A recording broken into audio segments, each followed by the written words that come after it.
straight up, now tell me, do you really wanna love me forever? Assalamualaikum warahmatullahi wabarakatuh. Perkenalkan, nama saya Syauki Syaihan Syabana, nomor mahasiswa 2018 02210173. Pada kesempatan kali ini saya akan menjelaskan sedikit mengenai buku yang berjudul Manajemen Consulting karya Milan Kubar. Kebetulan saya mendapatkan capture, yaitu Consulting in Marketing and Distribution Management. Penjelasannya adalah pekerjaan konsultasi melibatkan aktivitas pemasaran klien yang berbeda dalam beberapa hal dari yang berhubungan dengan fungsi lainnya. Dalam pemasarannya, perusahaan menemukan dirinya dalam kontak dengan entitas eksternal, atau dalam hal ini adalah pesaing dan pelanggan yang memiliki keberadaan independen. Kelangsungan hidup perusahaan bergantung pada seberapa baik ia berhasil beradaptasi dengan kondisi pasar yang dipengaruhi oleh aktivitas entitas tersebut. Yang pertama ada the marketing strategy level.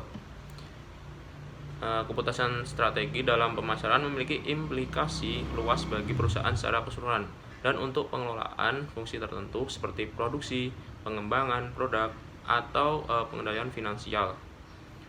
Tidaklah mengherankan, bahkan perusahaan kecil pun dapat menemui penolakan yang kuat dari manajemen senior departemen lain.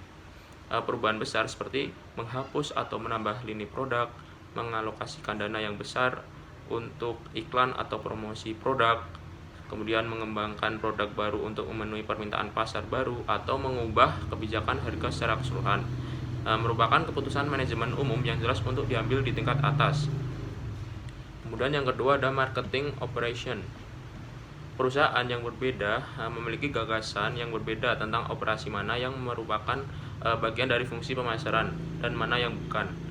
Penjualan, kemudian periklanan, promosi, berurusan dengan distributor, pengemasan, desain paket, pengembangan konsep produk baru, dan riset pasar dianggap oleh sebagian besar perusahaan sebagai tanggung jawab manajer pemasaran. Tanggung jawab untuk transportasi dan penyimpanan barang jadi atau dalam hal ini adalah distribusi fisik biasanya kurang jelas. Kemudian yang ketiga ada consulting in commercial enterprise. Dalam perusahaan komersial, perputaran saham adalah salah satu masalah utama. Dalam perusahaan yang dikelola dengan baik, hal ini membentuk titik fokus dari semua aktivitas. Pembelian dan perencanaan tingkat stok didasarkan pada tujuan rotasi saham. Tugas pertama konsultan di perusahaan semacam itu harus memeriksa prosedur pengendalian persediaan atau dalam hal ini adalah inventaris. Jika ini ternyata tidak memuaskan, prosedur yang sesuai harus ditetapkan. Jenis barang yang berbeda memerlukan sistem pengendalian stok yang berbeda dalam fluktuasi penjualan musiman, atau misalnya dalam hal ini adalah seperti hari-hari besar, perayaan besar seperti Natal, awal tahun sekolah, kemudian hari besar Islam juga, Idul Fitri atau Idul Adha. Nah, dari semua itu, hari-hari besar itu harus diantisipasi dalam perencanaan inventaris. Kemudian yang keempat ada international marketing. Ada suatu masa ketika perdagangan internasional terdiri dari negara-negara berkembang yang mengekspor bahan mentah ke dan mengimpor barang-barang manufaktur dari negara-negara maju. Dikotomi sederhana ini tidak berlaku lagi. Variasi yang berkembang pesat dari tema ini atau yang mungkin akan menjadi dominan dalam waktu yang tidak terlalu lama adalah bahwa negara-negara maju mengekspor teknologi manufaktur ke negara-negara berkembang dengan barang-barang manufaktur yang mengalir ke arah lain. Hal ini mengarah pada perubahan yang sesuai dalam konsultasi pemasaran, dengan konsultan negara maju diminta untuk mengevaluasi pasar negara tuan rumah yang prospektif sehubungan dengan kegiatan transfer teknologi yang diusulkan melalui usaha patungan atau pengaturan lainnya, dan konsultan negara berkembang harus mengevaluasi pasar negara maju untuk barang-barang manufaktur dan mengatur saluran pemasaran yang sesuai. Konsultasi di negara maju dan berkembang akan membutuhkan pengetahuan tentang sistem jaminan kredit ekspor, sistem tarif preferensial atau negara yang paling disukai, dan perjanjian organisasi perdagangan dunia dan pengaturan lain yang mengaruhi perdagangan internasional.